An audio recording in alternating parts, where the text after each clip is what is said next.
Here's the thing about making an impact. As I started this path of writing this book, and how it started is my mentor, Dave, who unfortunately passed away, as we started this book, we gave him an award called the Person of Influence Award. And so it's the Dave Jenks Person of Influence Award. And then he came to me and said, "Hey, I'd like to write a book." And I was like, "That's awesome. Good. You've written several. I'll support it. How do you want to do it?" He said, "No, I want to write it with you." He said, "I want to write a book about being a person of influence, a person of impact." Because he said, and he was about 30 years older than me. And he said, "Over my career, I think I've made an impact. I think I've made a big impact in multiple industries. And I believe that we could break that down and we could look at that so that people had a model to follow on how to make an impact." Right?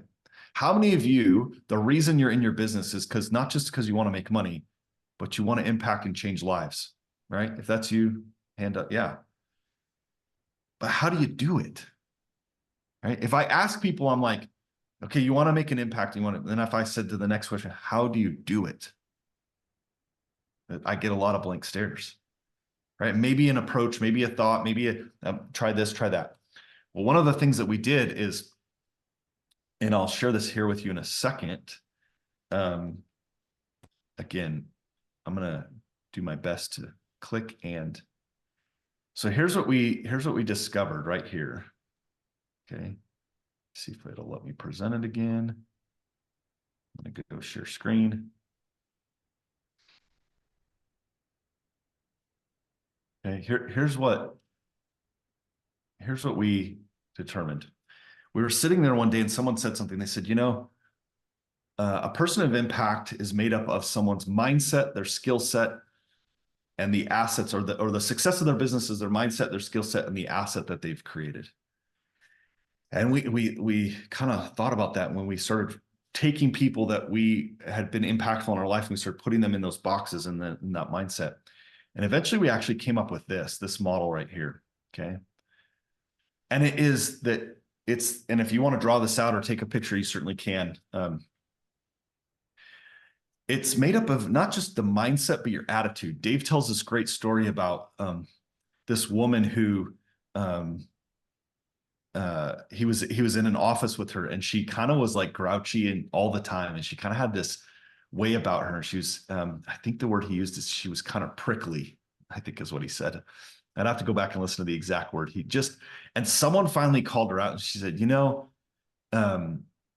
he said to her, I don't know what her name was. Let's say Dorothy. He said, "Dorothy, you have a really bad way of thinking." And she said, "No, I don't. I just have a bad attitude."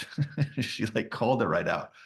And that stuck with Dave all these years. He's like, it's sometimes you've heard the phrase, fake it till you make it. Well, what are you actually trying to make it? The result? Now, we submit that what you're trying to do is sometimes you're faking the outward expression, your attitude, until your mind catches up. And so, yes, things start with your mind, but we believe it's more like a cycle. Your mindset and your attitude are interconnected. And so we say it's your attitude. It's the way you show up. There's times when I show up to the gym and my mind is not there, but I can have a good attitude until I'm like, yeah, you know what, and all of a sudden my mind catches up to where I want to be, right? So it's your attitude. So if you look at these two triangles here on the left as a model, a visual model of a person of impact, we look at the attitude on the left-hand side, right? The attitude, and if you want to write this, if you're drawing it, above attitude, or above it is probably the best way. I want you to write, this is who you are. See, a person of impact is made up of who you are and what you do. The skill set is what you do. The attitude is who you are. Okay, it's going to show up as who you are. And what's interesting is the more the skill set shows up, right? The more the skill set shows up and you make more revenue, you make more income, guess what it does? It reveals more of the attitude of who you are.